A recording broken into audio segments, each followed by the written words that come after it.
In the early 1900s, windshields were not a standard feature of the automobile. Instead, they were actually an option.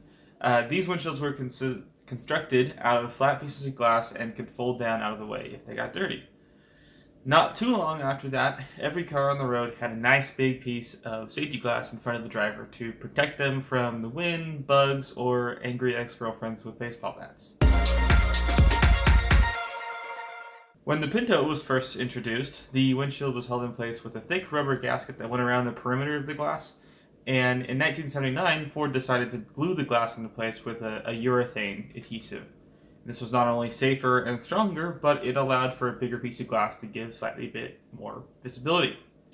In 1980, however, Ford quit production of the Pinto, and therefore the 79 and 80 cars were less common than the previous 8 model years. So today, if you have a 79 or 80, well, good luck finding a windshield for it. If you need the 71 to 78 glass, you're good. Video's over. But what if you're like me, and you have a 79 or 80, and it needs a windshield? Well, all you have to do is cut, sand, grind, weld, hammer, grind some more, weld again, sand it all smooth, and then pay someone to install a 71 and 78 windshield in your 79. Oh, and you need a windshield from a 71 or 78 car. So getting the glass out was actually a lot easier than I thought it would be. I started by removing the trim from around the window, and since the glass in my car was shattered and I didn't really care, I just used a pry tool to get under the trim and then pry up against the glass where each of the clips were. After I vacuumed out 20 years of leaves, dirt, rat droppings, and who knows what else, I began cutting the glass out. For this, I used my Ryobi oscillating tool to cut all the urethane adhesive, and it took maybe 10 minutes, and I highly recommend this versus using any of the cable or wire to cut the adhesive, or even just a big cold cut knife. This really breezed through all the rubber there, and if you have the room for it, I highly recommend using that instead. I then pulled off as much glue as I could by hand, and then removed some of the larger chunks with the scraper attachment on the end of my oscillating tool. And I came back with a wire wheel on my grinder and took off all the extra glue and paint in preparation for some welding. So for this part, you're going to need some metal. I chose to have mine laser cut by Send Cut Send, and I ordered up 15 sticks of these 16 gauge rectangles that were about a 1/4 inch wide and 12 inches long. I ended up having about 2.5 left over, but it's always nice to have some extra. And they were like $1 a piece, I think.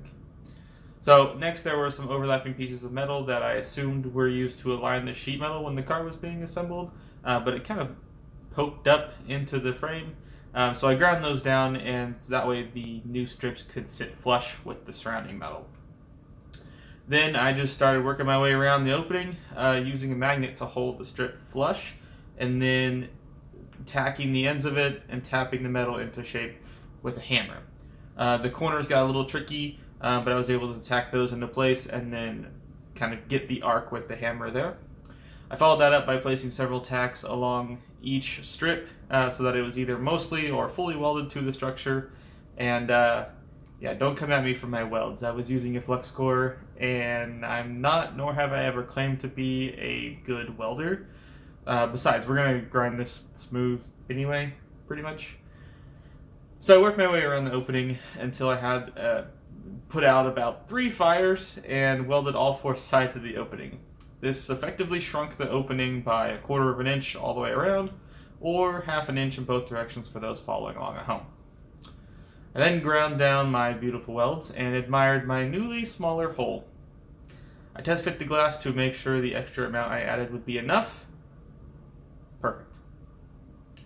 The glass had some overspray from painting a few cars in my garage, so I just took some steel wool to it and got that all off in a couple minutes. Also, if you have nice paint and nice interior, unlike mine, then I would suggest taping and masking areas off and using a welding blanket or two to protect some of the areas from the weld splatter. Again, I was using flux core, so I had spatter everywhere, and you can tell.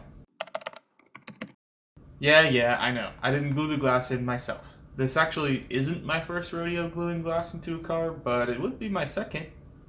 In fact, my first video on the channel was reinstalling the rear window on my Miata's hardtop.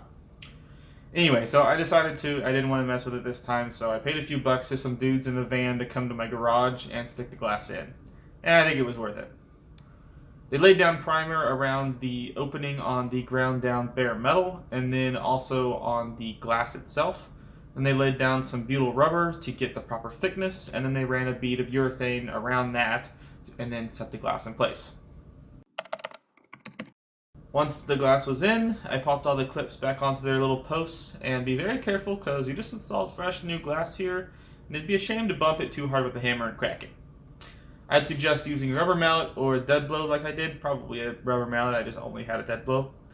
And then once all the clips are in place, the trim kind of pops onto those as well using the same mallet or hammer from before, but being even more careful not to pound the trim into the glass, because again, it's brand new glass, and also not to dent up the trim too much.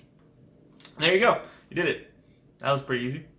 Now, if your ex-girlfriend decides to come smash the windshield in your Pinto, well, at least you can buy 71 through 78 glass.